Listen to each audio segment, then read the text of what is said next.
او ته چې په ملا کړې کمربند د شفاعت په محشر زه به چشمان ستا په رخسار هغه ساعت لرمه او لطف به وي چې شفاعت کړې د مولا په حضور زه د شوق په زبان هلته مداحت لرمه او د رب دپاره مدني جانانه یو ځلې خو سترګې راپورته که ډېر غم د فراقت لرمه لکه یتیم وهم سلګی ستا له هجرانه ځینې محبوبه وکړه کرم سرنګې حالت لرمه او خوند که وفا ستا د پاک مخ سره محبوبه زما ستا د وصال امید د رب په عنایت لرمه او زه محمد امین که یمه مختورن یا نبی خو ستا د وصال امید هم ستا په شرافت لرمه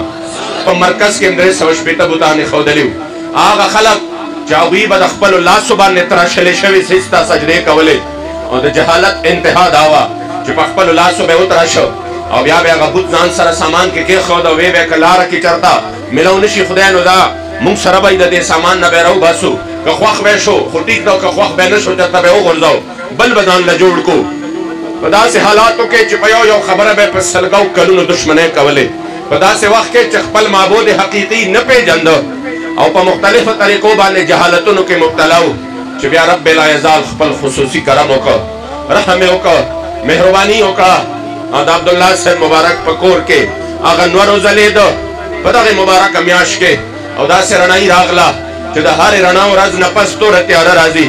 توره شپه راځي خو قربان د دغې رڼایۍ نه شمه چې داسې رڼایي ده چې تر محشره پورې او پس د محشر د دې دپاره تیاره نشته داسې رڼاګانې د حضور د راتلو په صورت کې راغلې چې هغه ګره هوا مخلوق چې هغې ځانونه د شرک او د کفر په هغې معاملاتو کې دومره لړلي وو چې د هغې نه راوته محال وو قربان د حضور د شان نشم چې زما د جانان د راتلو په صورت کې بیا هغه خلک وو چې د هغې په قسمت باندې شان او مرتبې باندې به ځمکې او اسمانونو رش کو دنیا کې به ولې د جنت زیري راتلل د الله جل جلاله د رضا زیري راتلل او دا احسان عظیم چې الله په مونږ باندې وکړ په دغې مبارکه میاشت کې د دغې ربیع الاول شریف په دې ښکلې میاشت کې دا احسان یې راباندې وکړ نو نن عاشقان د هغې خپل محبوب علیه الصلاة والسلام حقیقت خو دا دی چې هغې هغه حق خو ادا کیږي نه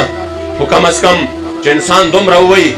چې د ټول عالم کفر ته وښیي یو د کفر بازار یو د الحاد بازار ګرم دی د بیراه روی بازار ګرم دی مغرب کوشش کوي چې په څه طریقه باندې مسلمانانو نه د خپل نبی د عشق او د محبت چې دغه کم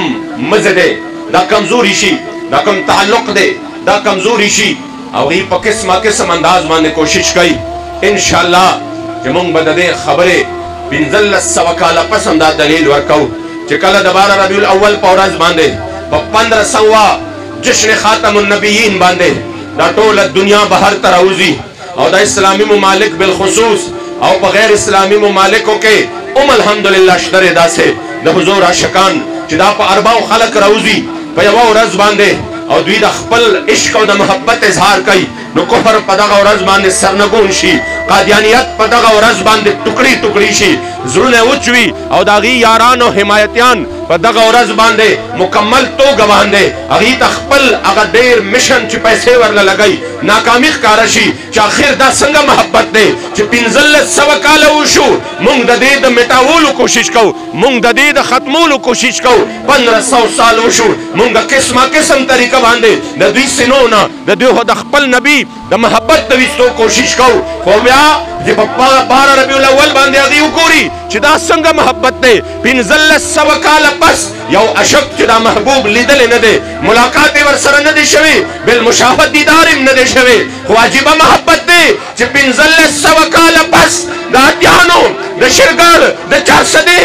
د مردان د پاکستان د افغانستان او د ټولې دنیا عاشقان په یوه ورځ باندې راجمع دي او دا اعلان کوي چې دا محبوب مونږ لیدلی نه دی ملاقات مو نه دی شوی خو 1500 کاله پس د هغه مبارکو د قدم په خاورو باندې خپل ځانونه او مالونه قربانوو